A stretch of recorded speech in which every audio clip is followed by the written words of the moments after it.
Hello everyone, welcome to my video lecture. Our topic today is about polycystic ovarian syndrome PCOS and hirsutism. I will deliver this topic in two lectures, part 1 about polycystic ovarian syndrome and part 2 about hirsutism. In this lecture, I am going to talk about introduction about polycystic ovarian syndrome, the diagnosis and the management. Also, we will discuss diagnosis and management of ovarian hyperstimulation syndrome, one of the complications of treatment of polycystic ovarian syndrome. Polycystic ovarian syndrome was first described by two scientists, Steen and Leventhal, around 1935. They found that it was the most endocrine disorder in women, and it occurs in about 5 to 10% of women of reproductive age. And sometimes you can find the name under their names, Steen and Leventhal syndrome, instead of polycystic ovarian syndrome. Ultrasound scan evidence of polycystic ovaries is seen in around 20 to 30% of women. How to diagnose polycystic ovarian syndrome? The diagnosis is made when 2 out of 3 criteria was found. This criteria was Rotterdam criteria. Rotterdam is a city in Netherlands, where the workshop was conducted there by European Society and American Society for Reproduction. And they revised the guidelines about management and definition of polycystic ovarian syndrome. And they said that any 2 criteria of these 3 criteria, whenever you found it, you could diagnose a polycystic ovarian syndrome. First criteria is clinical or biochemical evidence of androgen excess. Clinical, that you will find symptoms in the patient or a sign of androgen excess. Biochemical, by investigation. When you test for androgen, you found it is high. Oligo or anovulation. This is one of the symptoms that the patient came complaining of: anovulation, amenorrhea, or anovulation or oligomenorrhea. This means scanty cycles or no cycle. And the third criteria is polycystic ovary on ultrasound scan. When you do ultrasound scan for the patient, then you could see an polycystic ovary, some cyst, and we will talk about this in details in coming slide. Ultrasound criteria, this means that presence of 8 or more subcapsular follicular cyst less than 10 millimeter in diameter and increase ovarian stroma. This is the ultrasound picture which can diagnose polycystic ovarian syndrome. Presence of 8 or more follicular cyst. Presence of cyst. This cyst should be less than 10 millimeter, not more than 10 millimeter. And there should be increased stroma of the ovary. Here, this is a picture of polycystic ovary. You could see here many cysts. This is our cyst. And here also transvaginal scan showing many cysts. Most of these, all these cysts are less than 10 millimeters. Here, this is a laparotomy.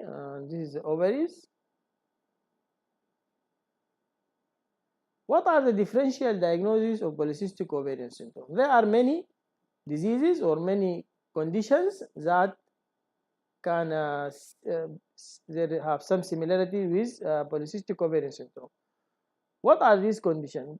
Hyperprolactinemia, congenital adrenal hyperplasia, hypothyroidism, Cushing syndrome, acromegaly, adrenal carcinoma, obesity, drugs, idiopathic. All these conditions can come with a similar picture like, and so polycystic ovary need to be differentiated from this condition when you are diagnosing polycystic ovarian syndrome. How a normal ovulation occur? You know, the hypothalamic pituitary ovarian axis. This axis when regulate the normal ovulation. You know, from hypothalamus, pulsatile secretion of releasing hormones, and this stimulates the ovary to stimulate the pituitary gland to secrete LH gonadotrophin, LH and FSH, and this stimulate the ovary for growth and for ovulation. And the ovaries both secrete progesterone and estrogen, and this progesterone and estrogen play a feedback mechanism on pituitary gland to regulate the secretion of gonadotrophin. The central hypothalamic pituitary axis is very important, and the feedback mechanism is very important. Any dysfunctional state at any level lead to PCOS. Any dysfunctional or any defect in this axis can lead to the polycystic ovarian syndrome. Etiology. The pathogenesis of polycystic ovarian syndrome is not fully understood, but they found that, or they state some theories, there is hypersecretion of LH. They found that there is hypersecretion of luteinizing hormone in around 60% of patients, and they found that LH stimulate androgen secretion from ovarian theca. This can lead to the picture of polycystic ovarian syndrome. But before they are diagnosed, they can diagnose polycystic ovarian syndrome by the ratio between LH and FSH. Whenever they found LH more than FSH, this could diagnose polycystic ovarian syndrome. But now is not needed for diagnosis. Diagnosis only now by, as I stated in the discussed in the first slide, by criteria. Rotterdam criteria. Whenever you found 2 out of 3, then you diagnose polycystic ovarian. It is not needed now for the diagnosis. The following factors have been implicated to etiology of polycystic ovarian syndrome. They found that polycystic ovarian syndrome are sometimes done in family, and they found insulin resistance due to hyperinsulinemia, hyperandrogenism are elevated ovarian androgen secretion, and obesity. And they found that BMI more than 30 found in 35 to 60% of women. And the picture of obesity is central obesity, and it was seen due to the insulin resistance. All this they related to the picture of PCOS, but the pathogenesis actually is not fully known. There was increase in insulin resistance. This is one of other theories. Insulin resistance was increased, and there was hyperinsulinemia, which lead to hyperandrogenism by inhibition of production of sex hormone. And you know that sex hormone are carried in the blood by globulins. Whenever this binding globulin increase, this means that sex hormone is less or androgen is less. Whenever this binding globulin is less, this means that androgen is more. And you know the active part of the androgen of any hormone is the free part. You know, the most of hormones are carried in globulin, binding globulins, and this is the total amount. But the action is by the free part or the free fraction of the hormone. So whenever this binding globulin is less, this means that more free, more active androgens. more binding globulins, less free androgen, and less action. So in hyperinsulinemia, there is hyperandrogenism. Why? Inhibition of production of sex hormone binding globulins, so that the free part of androgen is more. Hyperandrogenism can lead to anovulation. Peripheral conversion of androgen to estrogen increase the negative feed on gonadotrophin secretion. This here is a very important point, that androgen, whenever androgen is more, peripherally this androgen converted to estrogen.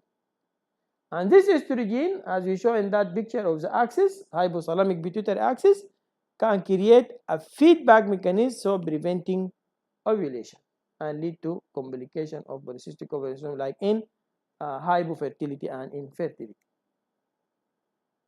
Here, this is a diagram showing the pathogenesis of polycystic ovary syndrome. You see here obesity, and these are factors.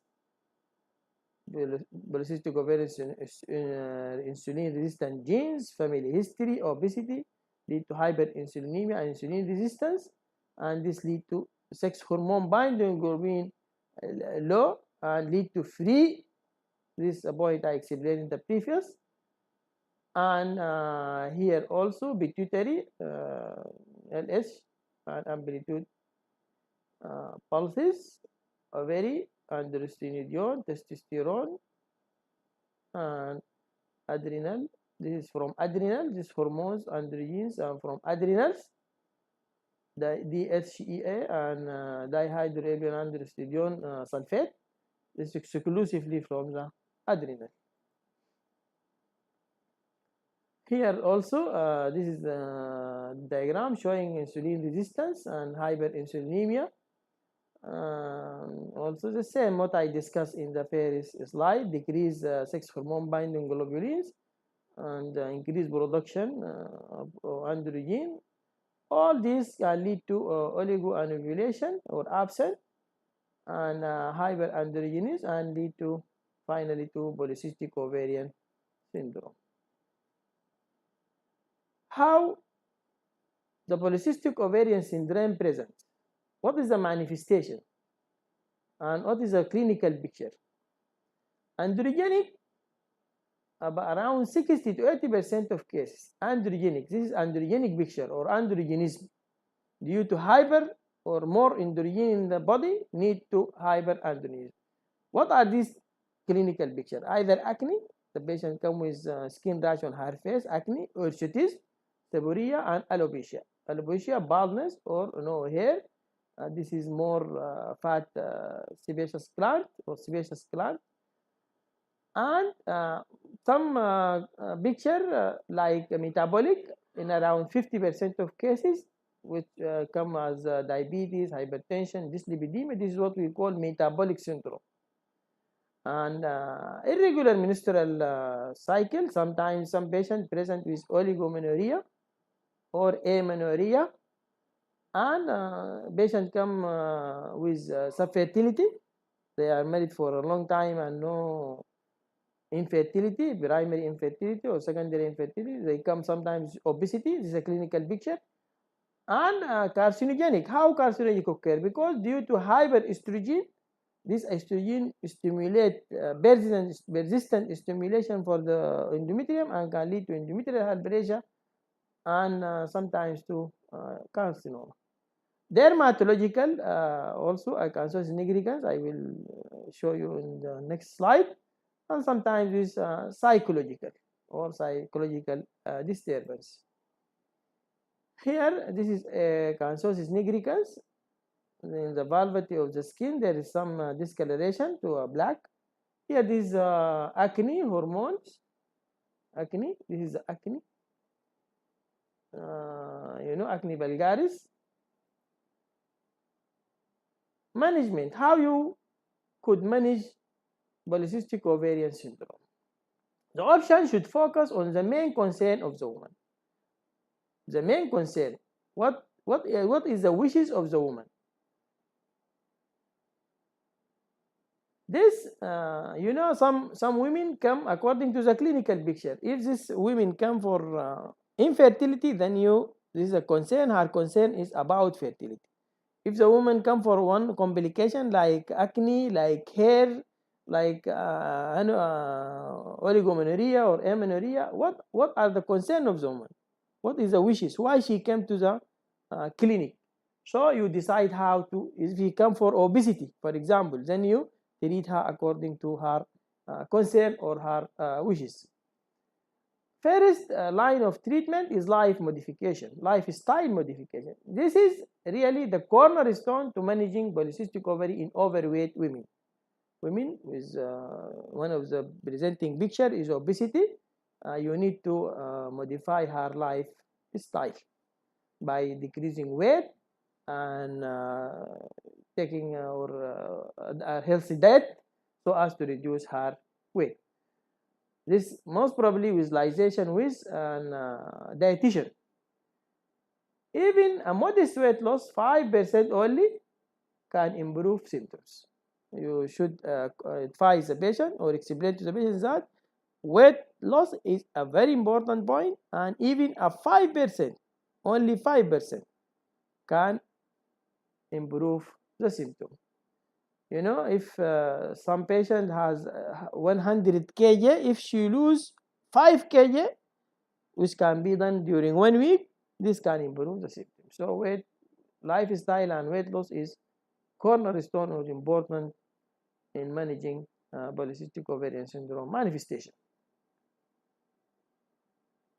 Weight loss, this is one of the, I told, management of polycystic ovarian syndrome for those who are obese, and lifestyle modification can be achieved either by exercise or by diet control or even by medication or medication. You can use some tablets that or Lisat and sibutramine. This all can lose weight, or even by surgery for all those morbid obesity patients can use bariatric surgery. Those who are complaining of amenorrhea or oligomenorrhea, they can use progesterone so as to regulate cycle by initiation of menses by withdrawal bleeding. You provide progesterone for 21 days, and the last week of the cycle for withdrawal, you stop the treatment for withdrawal bleeding. If we need to improve menstrual regularity, as we informed before, weight loss, also we can use combined oral contraceptive pill and metformin. Metformin is insulin sensitizing agent, and they found that those who are polycystic ovarian syndrome has insulin resistance, so we need to improve the sensitivity of insulin by using metformin. Subfertility. If the manifestation was self-fertility and the concern of the woman self-fertility, what we will do? Also, we start with weight loss. This is a cornerstone in all clinical picture. As we mentioned, before, this weight loss, even 5% of the weight can lead to ovulation and can lead to pregnancy. Ovulation induction, this is one of the options by estrogen and gonadotropin. And laparoscopic ovarian discerning, this is what we call drilling. And finally, if the concern of the woman is infertility or subfertility, IVF is one of the options. All this, I think you can discuss in detail in your lecture about infertility. Management of fertility in PCOS also, we told lifestyle, healthy diet. We need lifestyle modification. Healthy diet is one of the options, as I informed before, so as you can reduce the weight, stop smoking and other recreational drug, reduce alcohol consumption, and a regular exercise. We advise folic acid for those who will expecting pregnancy, and Avoid time intercourse. This is for infertility or subfertility. You avoid because for psychological pressure. All these points you should discuss or in the lecture or about infertility. Avoid ovulation induction kits, basal temperature measurement, no evidence of success and stress. This means that whenever you want to treat infertility due to polycystic ovarian syndrome, no need to use this method because this will create stress and create pressure and psychological stress, so it will affect ovulation. Still, ovulation induction is needed for subfertility to treat polycystic ovarian syndrome, and also weight loss. Again, if mother came with polycystic ovarian syndrome and had concern about ovulation induction, weight loss, here weight loss is very important in all clinical picture, either for regulation of the cycle, for induction of ovulation, for infertility, like that. Here, weight loss again is important, and again we can use ovulation induction by anti-estrogen. This is anti-estrogen like clomiphene citrate, used 50 mg days 2 and day 6, 5 doses from day 2 to day 6 every day for 5 days. This increase endogenous FSH level via negative feedback to pituitary. You remember that we told there is a negative feedback mechanism for estrogen, and this estrogen can prevent ovulation, so we need to stop this feedback mechanism so as to release the gonadotrophin secretion from this feedback mechanism.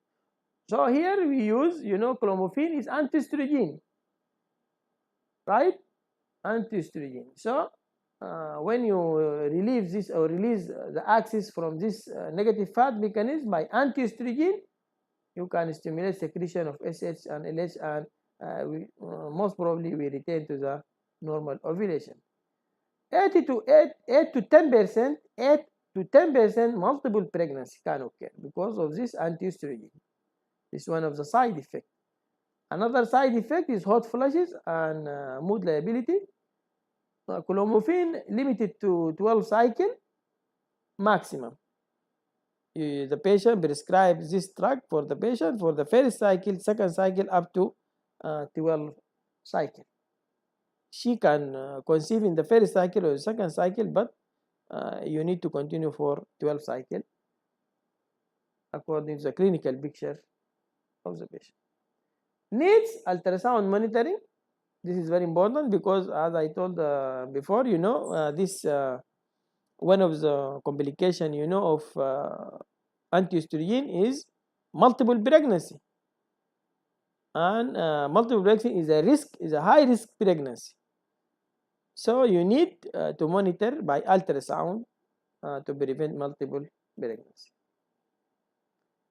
Another treatment of infertility is gonadotrophin, used for low estrogen, normal FSH, or clomiphene resistant PCOS. This is second line when we start with clomiphene, and this clomiphene has no effect for many cycles.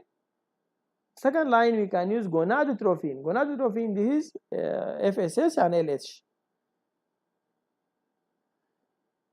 We use it whenever there is a low estrogen. After we make hormonal investigation, if there is low estrogen and there is normal FSH, this means that the negative feedback mechanism is not so strong.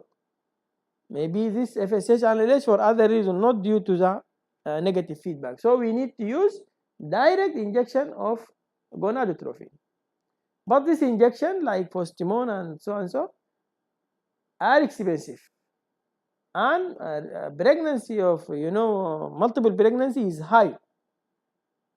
So we need ultrasound monitoring and to titrate on this treatment. And one of the complication of injection is this ovarian hyperstimulation syndrome, which we will discuss in the coming slide. Another ovulation induction is aromatase inhibitors. This is also anti-estrogen in the form of anastrozole and letrozole. This also inhibit this enzyme. You remember that we discussed about conversion of androgen to estrogen, certain enzyme which is aromatase inhibitor, and this androgen, estrogen feedback, negative feedback mechanism, we need to stop this enzyme. This was by aromatase inhibitors, which decrease the circulating estradiol, increase in FSH release, follicular growth. One of the advantages of this aromatase inhibitor, not like clomiphene citrate or estrogen inhibitor, it can have no an anti-estrogenic effect on endometrium or cervical mucus. Another option for ovulation induction is insulin sensitizer. This is metformin. This metformin, it is insulin sensitizer. This is using for diabetic to regulate their blood sugar. Sometimes it used in PCOS to increase insulin sensitivity, may achieve spontaneous ovulation. They found it is very effective, can be combined with clomiphene. The metformin is not licensed for this treatment. One of the other option is surgery. This is what we call laparoscopic ovarian drilling or dithermy. The aim of this treatment is to restore ovulation. The good thing, the effect lasts for more than 12 or 18 months. 18 months. Lead to correction of high LH and androgen. Laparoscopic ovarian drilling, you by cautery, you inside in abdomen, you create some holes in the ovary by cautery. This is what we call laparoscopic ovarian dithermy. By cautery, then you create or you make holes in this right ovary and left ovary, and you allow the patient. They found that this decreased luteinizing hormone LH and the woman returned to the normal ovulation. The final or one of the important option is assisted reproduction. Assisted reproduction is one of the options for treatment of infertility in those patients with polycystic ovarian syndrome, and this assisted reproduction include IUI and IVF. IUI means intrauterine insemination, and IVF, in vitro fertilization, and ovum donation. You know, one of the most important complications of ovulation induction by injection and by gonadotropin injection is what we call ovarian hyperstimulation syndrome. You know, ovarian hyperstimulation is one of the complications of ovulation induction by injectable gonadotropin or superovulation.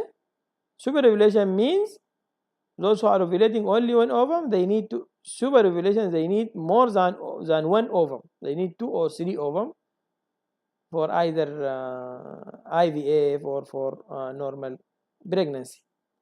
They found that the incidence is around 0.5 to 10%.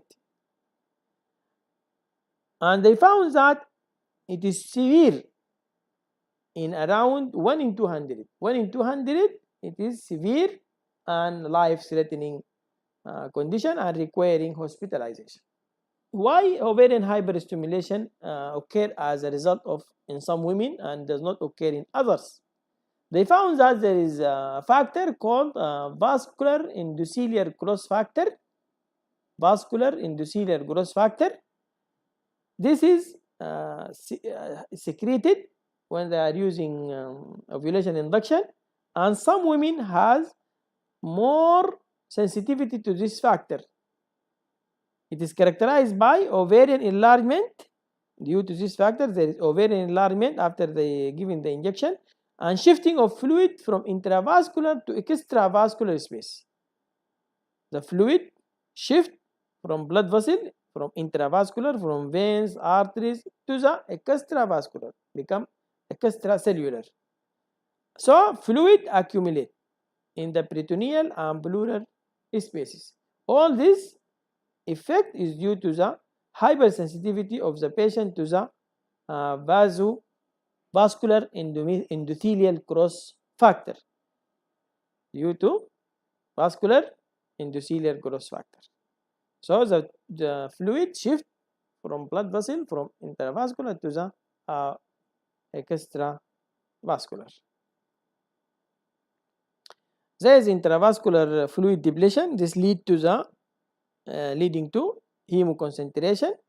When the fluid shift from blood vessel from intravascular to extravascular, lead to the hyperconcentration of the hemoconcentration of the blood, hemoconcentration.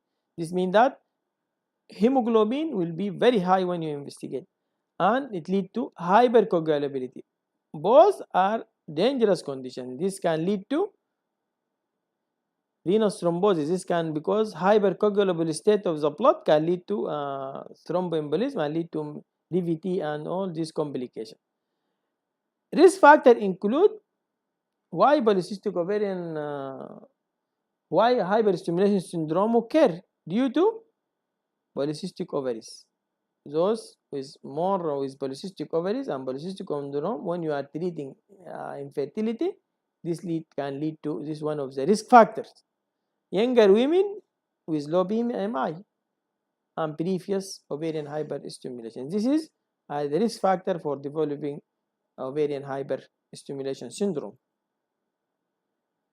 How we prevent ovarian hyperstimulation syndrome? How?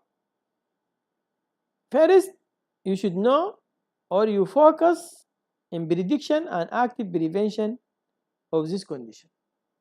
The first step is to know which patient at higher risk. So before you starting this induction of ovulation by gonadotropin injection, you need to prevent that to occur. This may involve low dose gonadotropin. How? By low dose, giving those who are at risk, we give them low dose. We give them cycle cancellation. If we feel that the patient is going to develop ovarian hyperstimulation syndrome, we need to cancel or cancel the cycle completely, or costing during stimulation. Costing means stop this GnRH injection, stop it.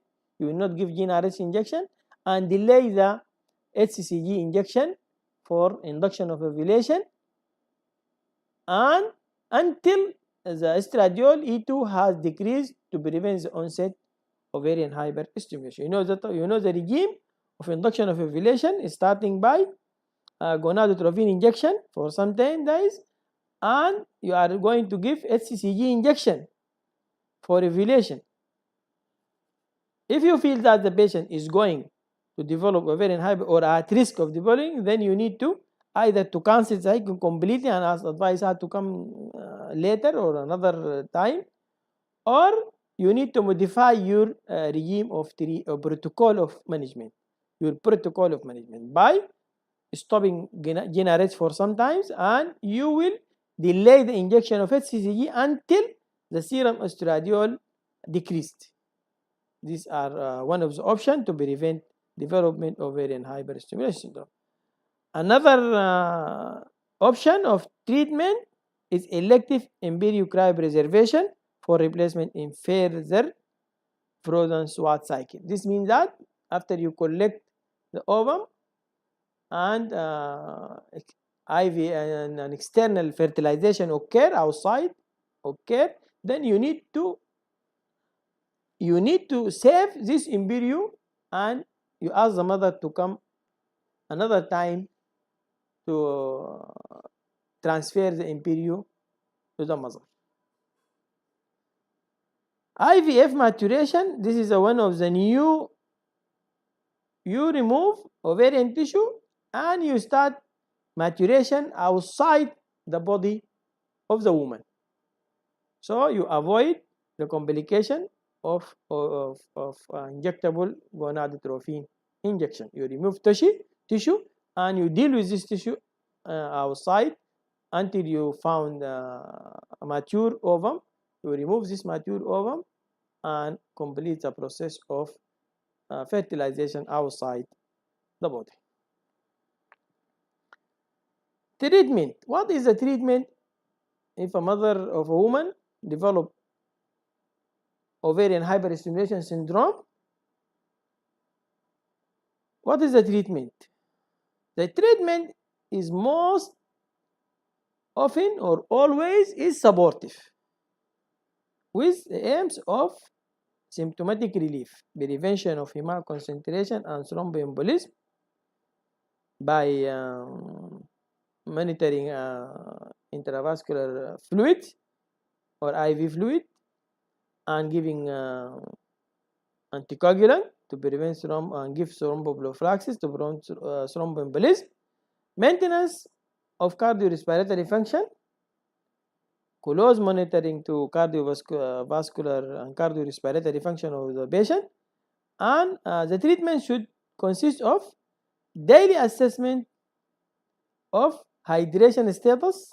You are investigating full blood count, urea and electrolyte, and liver function test and albumin, and chest and respiratory function daily. Pleural effusion, you are afraid of pleural effusion, accumulation of fluid in the lung. Ascites, you measure the abdomen because you are afraid of ascites, and you measure the leg if to rule out any evidence of thromboembolism. You need also strict fluid balance because we know most fluid shifting from intravascular to extravascular, so we need to monitor intravascular fluid by strict fluid balance, urine output and fluid input. We need to give thromboprophylaxis like stocking, heparin, and if this fluid become severe, in severe cases like severe ascites, we need to do paracentesis for relief of symptoms.